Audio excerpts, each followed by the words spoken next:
Men, you are about to embark on a great crusade to stamp out runaway decency in the West. Now you will only be risking your lives, whilst I will be risking an almost certain Academy Award nomination for Best Supporting Actor. Now raise your right hand for the pledge. Right! Now repeat after me. I. Your name. Schmucks. Pledge allegiance. To Headley Lamar. That's Headley. And to the evil. For which he stands. Now go do that voodoo that you do so well. I just want to hang out. No big deal. What's up, everybody? And welcome back to another YoJoeJerk toy review. I'm your host, Corbin Dallas, and today we'll be looking at the G.I. Joe Classified Gnawgawhyde. Alright, let's take a look at this package. You get your figure and all included accessories. On this side of the box, you get that beautiful card artwork. 125. On this side of the box, you get your number, your battle stats, your artwork, and your QR code. On the back of the box, we get this nice render of Gnawgawhyde. Snake tattoo action. Nose ring action. Dog tags. Legal shit. On the bottom of the box, legal mush. Barcode.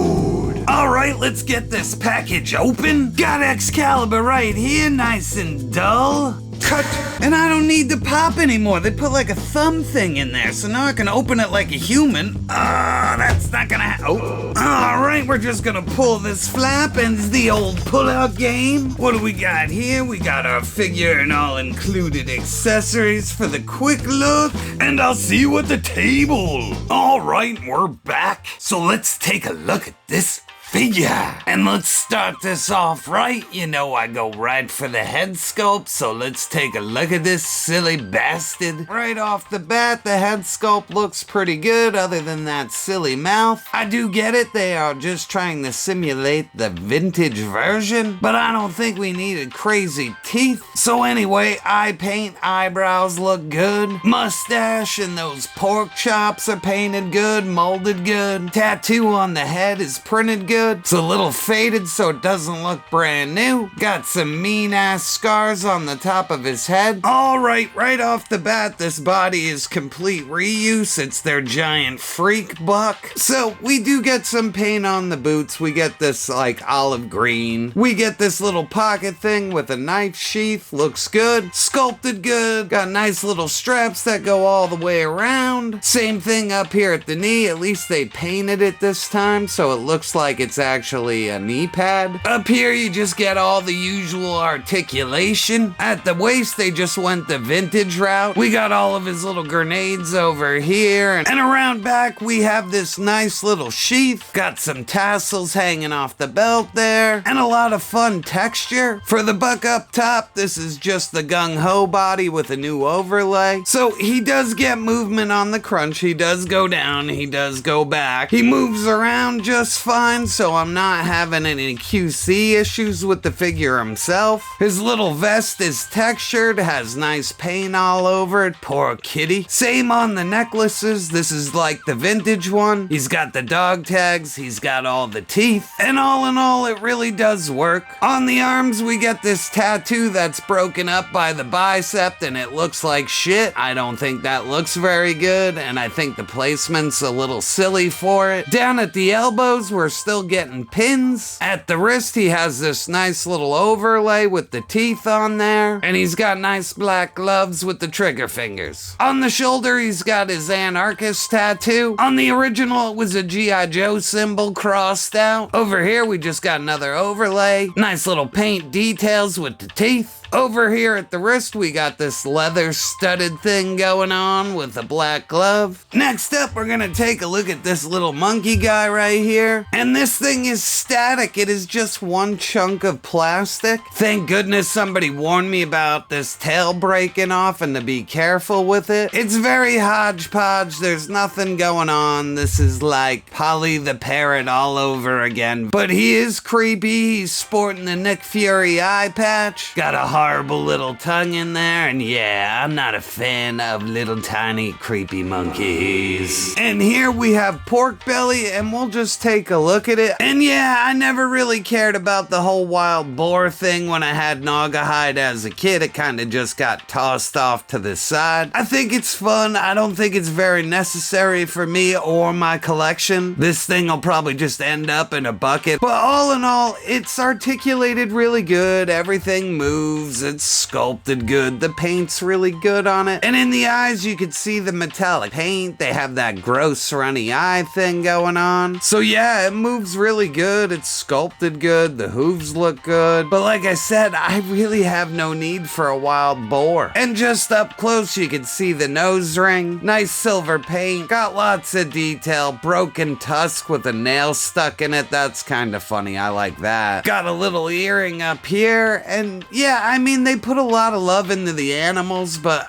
like I said, I just didn't really care about a boar. And yes, the tiny creepy monkey fits on his head. And I will do a comparison with the other Joe animals at the end with this guy, so you will see him again. Alright, let's take a look at accessories. And I'm not gonna lie to you, 99% of these are reuse. That's not a bad thing, because they are trying to simulate his vintage loadout. Plus, I've just gotten to the point where I pretty much just replace all the weapons that they come with, so I don't really care about them anymore. So first up, we'll take a look at the backpack, and this is the same exact one that came with Shadow Tracker. And I'm not saying it's bad, I'm just saying it's reuse, and we're gonna see a ton of it. And I could live with that, but I just can't keep going over the same stuff over and over and over again. So on this version, we actually get some paint. You can see the brown over here. It does have nice texture. It is molded to the back. Got a port for a knife over here. We get one arrow that does come out, and it looks good. And the feathers on all the arrows have a brown paint. They all poured in good.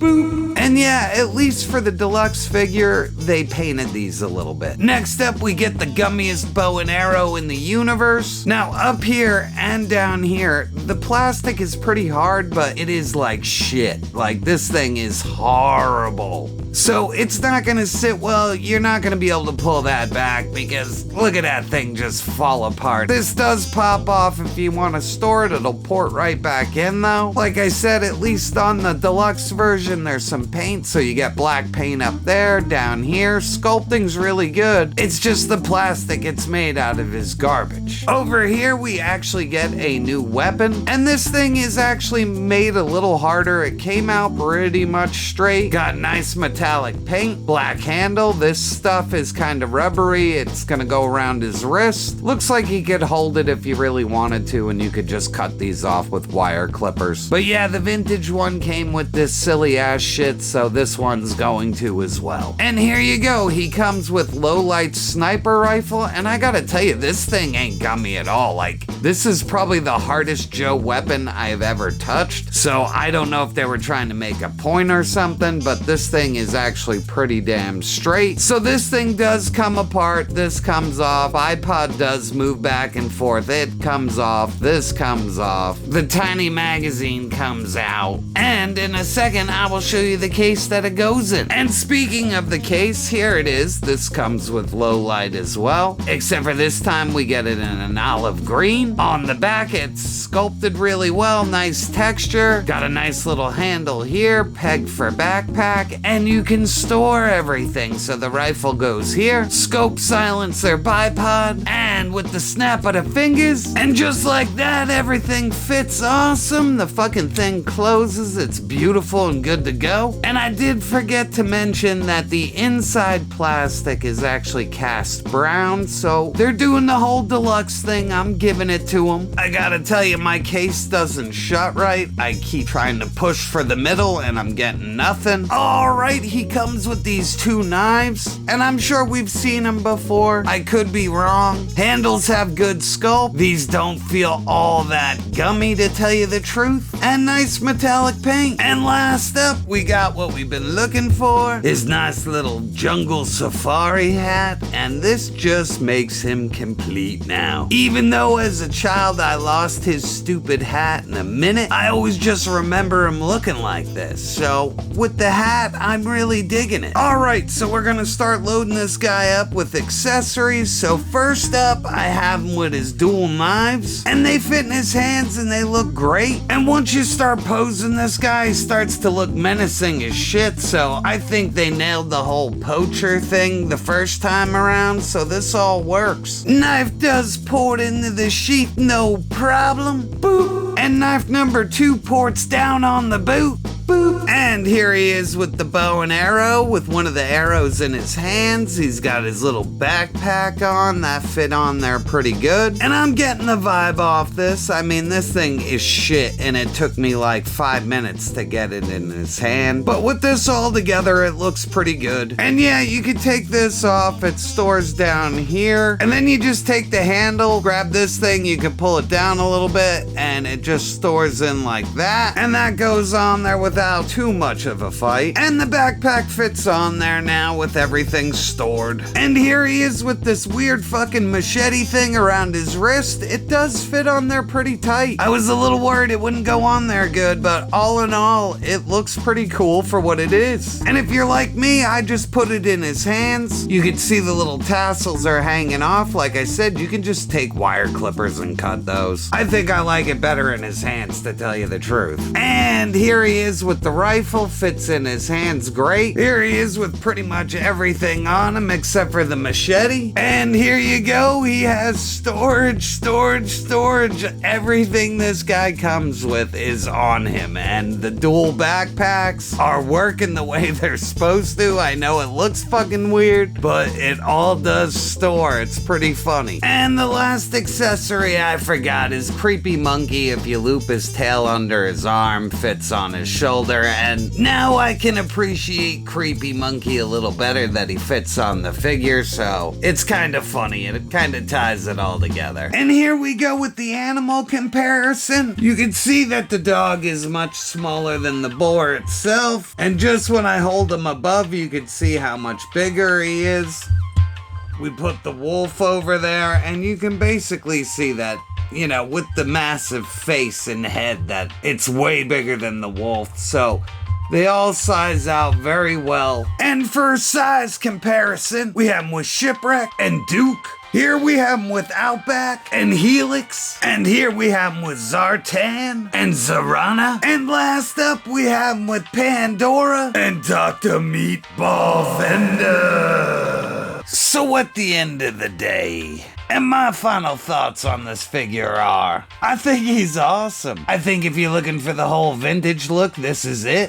He does come with reused accessories, but they mixed it up, so I can't complain. Everything has a lot of paint on it. The boar figure is really cool. It's just nothing I really need. Little monkey silly, but he sits on him great. And all in all, I was just mainly after the character himself. He has a lot of significance for me. I know it's stupid, he's horrible in the Deke cartoon. I don't even think he's in the comics. But he was one of the last Joes I ever had, and I really dug him when I had him. And that's all I got this time, people. I'd like to thank you for stopping by, and I'll catch you on the next review. Holy fuck! That was diabolical! Don't forget to like, share, and subscribe!